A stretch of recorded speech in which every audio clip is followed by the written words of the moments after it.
from this, but I think it should be viewed in its proper perspective. One, military members are basically non-citizens. They've given up their rights under the Bill of Rights, and they've basically gone under admiralty law or martial law. And by being... All right, let me stop you. That's not... Let me stop you. Let me stop you. That's not entirely true, and I do know. They can't make troops take experimental vaccines. They can't order troops to rape children. They can't order troops to march in and be nerve gas in a test, which they've done.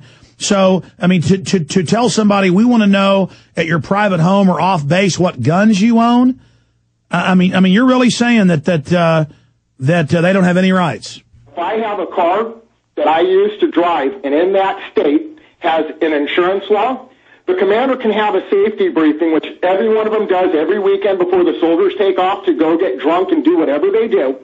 He can inspect every vehicle and make sure that all the tail lights work, there's no broken glass, that the registration's up to date, and they have current insurance. And if they don't, he can confiscate their keys right there and not let them drive. Well, listen, that's them telling you they have that power, and that's if you bring that stuff on base. What I'm telling you is, do you believe that troops can be forced to take experimental anthrax and smallpox shots? Well, we're talking totally different subjects. Let's try to stick to the subject matter at hand. No, I got to let you go. Listen, I got to let you go. You can call back another day when I have time. Only got about 14 minutes left, and I need to get to people who are See, I asked for calls on this subject. I asked for calls. Do you specifically on other bases know of them making you register your guns? And you just called in defending it, basically. Okay? That's not what I asked for. I'm specifically, I need Peter from Iraq to call back in. Did he call back in? There's a 2-minute delay on the internet. Keep a line open for him. Joe, I'm not mad at you. You can call back. We can argue all day long. Okay, if the military says that troops have to slit their own throats, they do. If the military says kill all these children, you have to do it. I guess Hitler was good and the troops that followed him were good. That's a load of crap, okay? And I've actually read the codes and all the little booklets they're given and what's happened. No, whatever, man. Just believe whatever you want. You're obviously been an officer, as you said, over the weapons, and so you got into that power trip and you believe that crap. You go ahead and believe it. Just don't come after my guns. I don't care if your boss says you're allowed to take them. Just don't try. I'm not saying that's what you're saying, but that's where that can lead. Peter in Iraq is back. Okay, Peter, go ahead. He's got a delay. Peter in Iraq. Go. Yeah, Peter in Iraq. Go ahead. Okay, yeah, I actually found this report, the same one you're looking at, on a website called A Well-Regulated Militia. It's dated 12 March 09. I was deployed then when it came out. I haven't heard anything, though I will say when I came back from my last deployment, 06-07, they did take all firearms from us, or the ones that had firearms, for I think it was, 30 days because of so-called psychological issues. They put them in the arms room. No fuss. I mean, they got them back after that. But so to be clear, yeah, I read about that. The troops are so untrusted that for a month after you get back from Iraq, all your weapons are taken. Yeah, definitely. And, well, I mean, do we have this confirmed on other sources? Because it seems like a battalion commander put this out. And I have, on that thread, it says that it was basically countermanded, meaning like... Yeah, no, that's what I'm trying to find out. I was told this is going on in Texas. Separately, I heard about this a week ago and forgot about it. Then I saw this email and article, found out WorldNet Daily weeks ago had reported on it, and that they'd said it was just that base commander doing it. But I'm telling you, I have talked to military people that say that they're being told to do this. So I'm putting the call out for military to call in and tell us if this is happening on your base. Anything else from Iraq there, Peter? Okay. No, not really. I just wanted to say that, I mean, most times I've been listening to it for, about 3 months now, and it's like you seem to be demonizing the military almost as much as DHS is.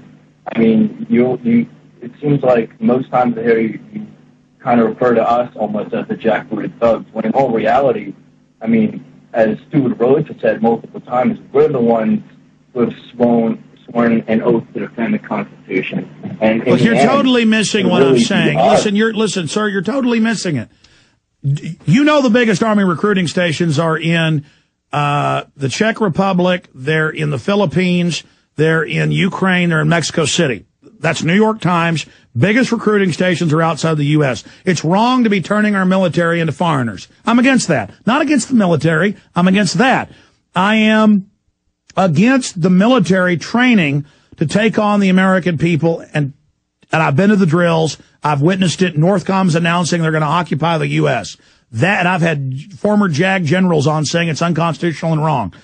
I am against the military being misused. If I was a German in 1937, I wouldn't be against the German military. I'd be against the direction the leader, the Fuhrer, was taking it. So I'm pointing out that they're trying to cut the military's benefits, and I defended that not happening. I'm pointing out that they do tests on the military. I'm saying the brass and the higher-ups, like last hour, I had John Perkins, worked for the NSA, taking over third world countries. He'd go get orders from his generals about, you tell this person, do what we say, or we're going to kill him. I'm saying our government doesn't work for us anymore. Do you understand how that's separate from you, Peter? No, I totally understand that, and I woke up my last deployment because I'm like, wow, doing this stuff here, they don't have the Constitution, but if I ever, even as a cop, I had to do what we're doing in the States, it would violate half the damn amendments in the Constitution. Yeah, stay there, Peter. I'm going to come back and let you finish up on the other side. We appreciate your call. Stay with us. We're going to come right back. Stay with us. All right, I'm going to try to jam in John and Junior and others and Peter here at the end. Ladies and gentlemen, the Cyberbullying Act has a good chance of passing, ends the First Amendment as we know it, states that if you hurt someone's feelings on the Internet, you will be arrested under federal felony charges. Here is Reuters. Guys, get this up on screen for folks. Teen idol Miley Cyrus is a message for Internet critics calling her fat. Cyberbullying can seriously scar people, leading them to hurt themselves. The schoolgirl who plays Hannah Montana. So she now on TV and everywhere is working with the Anti-Defamation League to pass the new bill. And it goes to say it'll ban free speech in America. If you say something they say is hurtful, federal charges.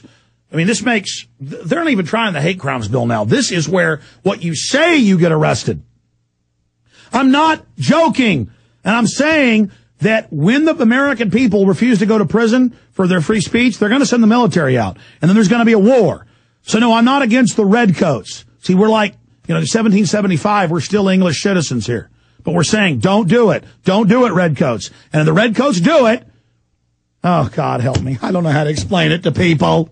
The government is rogue. It's been hijacked. I'm not against the military or police, but I am against the military and police being trained to violate our rights. Now, in closing comment, Peter in Iraq. Do you understand what I'm saying, sir? Do you understand what I'm trying to get through to you? No, yeah. I totally understand, and I'm talking to a lot of people here trying to gradually wake people up, and the funny thing is I find that most people are in the military already awake, and they seem to be just waiting for the orders to come down. So I would think a lot of more people are in the military out of order. Exactly. And so that's why Homeland Security says Homeland Security is for you. And that's why did you see the New York Times where they're training teenagers with MP5s to take the veterans on? Absolutely. I mean, look, Reuters says they're going to ban free speech outright. I mean, you can't make this up, man. It's going to be a war. Look, God bless you. Call me back tomorrow. Call me back again. I want to talk to you again. I got to get to these other vets to see if they've got any intel. Email us at robd@infowars.com or Aaron with 2 A's. Are you being told to register your guns in your units? We got to fight this. And I agree. The military's waking up. That's why the majority of money went to Ron Paul. So they just didn't count half their ballots, AP reported. John in Missouri and then Junior. John, quickly, tell me, do you have any facts on this?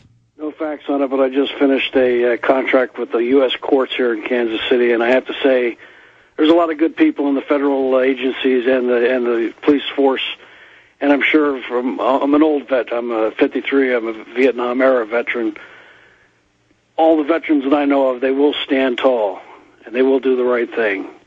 But if push comes to shove, and I've gone over this in my mind, what will I do if they do come to my door looking for my guns? And I've decided, well, I think I will give up my guns, one bullet at a time.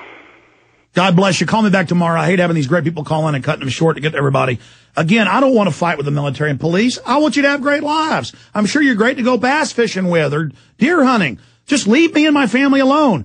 And that's why you're waking up. So they're saying you're the enemy. Foreign bankers. Are we with Madoff and the bankers, or are we with the American people? You know, I'm with the American people. I'm with George Washington. Who are you with? That's all I'm asking. Junior in Alabama, do you have any intel on this? Oh, yes, sir, I sure do. This was going on a long time ago. I was a post-Vietnam vet. I joined the Army in '83, and they were trying to get us to register our guns and put them in the armory, like that guy that called in about the armory. I don't think he was an officer. He was just one of the guys that worked in the armory where they held all our weapons. And that's what they wanted to try to do back then. They wanted us to keep our weapons on base. And so I basically told them I didn't have any. And when I went hunting on base, I hunted with a bow instead of my firearm. I'm out of time. God bless you. Call me back tomorrow. Retransmission starts now. God bless you all. Infowars.com.